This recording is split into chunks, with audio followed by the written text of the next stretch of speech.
It's time for everyone's favorite segment, Mediocre Life Updates.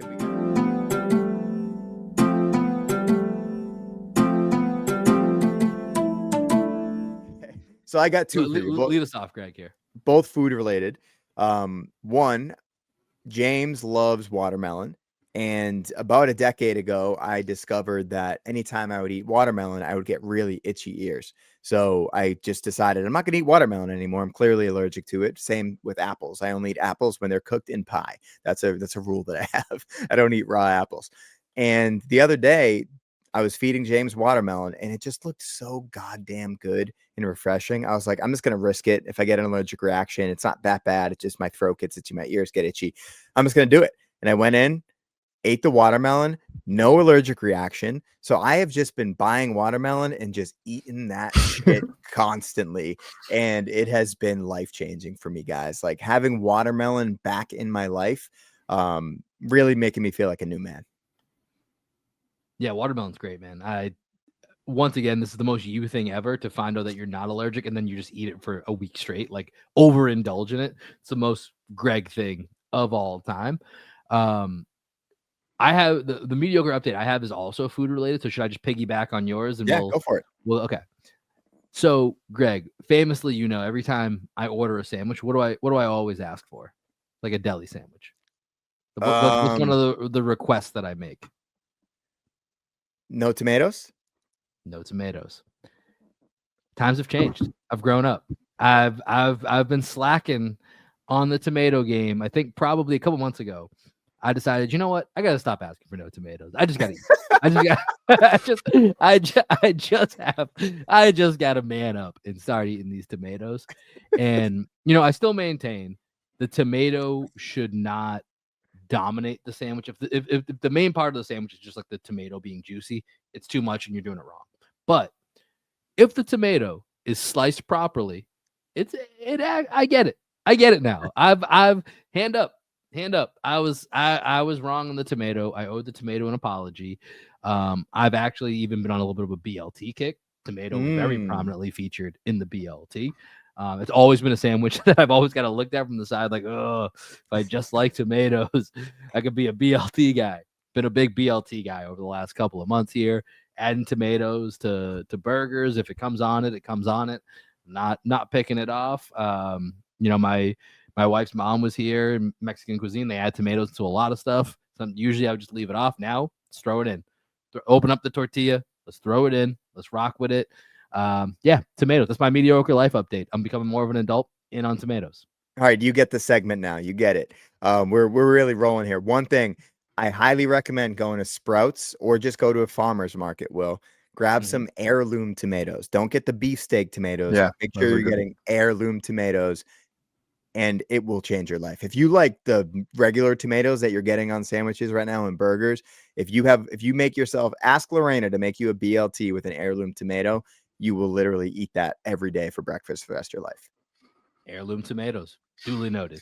Alex, what do you got for us to round out this rousing edition of Mediocre? I'm going to do the food thing too. We're just going to piggyback off the food. Yeah, I mean, I'm a huge tomato guy, so I don't really understand why people don't like tomatoes, but that's another point. I don't get it anymore either, man. I don't either.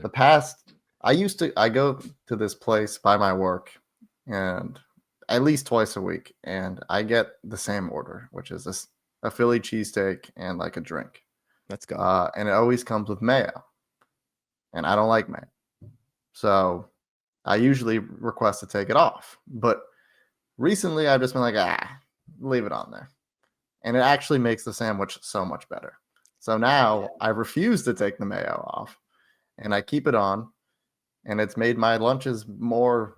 It made my experience eating the Philly cheesesteak better than without the mayo before. So I've kind of feel like that. I don't know this to be a fact, but I feel like mayo on a Philly cheesesteak is somewhat controversial.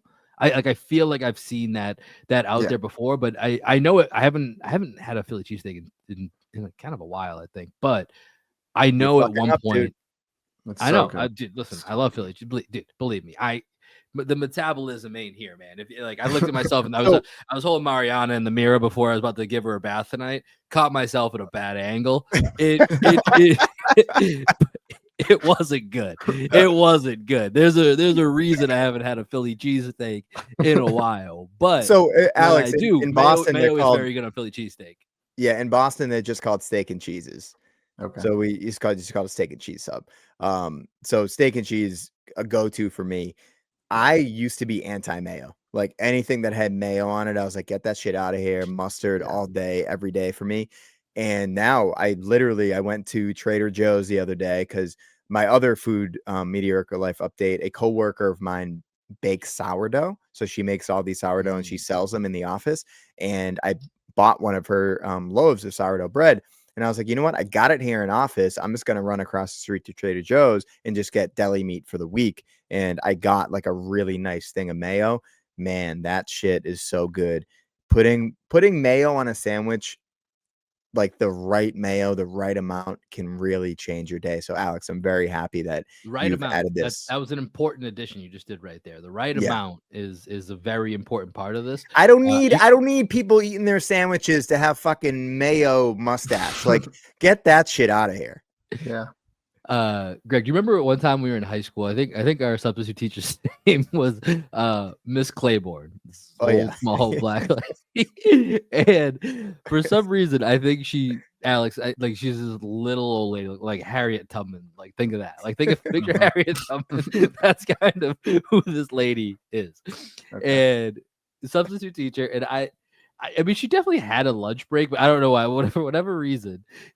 In the middle of class, and sometimes with subs they're just like, here, just go, here's some work, go do it, whatever. And so I think me and Greg happened to just notice her, like, kind of looking around, see if anyone's paying attention. She dips down to the right, like kind of like just under like the bridge of the desk, and she pulls her bag up to her mouth, and then she reaches in, takes this big bite, like she thinks she's doing it very discreetly, and then turns around to the back of the class, and there was just a big ass piece of like turkey and mayo just on like the side of her mouth. And I don't think she knew for a little bit. It's what I've never forgotten that image to this day. And Greg, by your laughter, I can tell you know what I'm talking about as well. I've never but forgotten. Also the fact that you said she looked exactly like Harriet Tubman. I don't know how else to paint a picture of this. You're woman, right.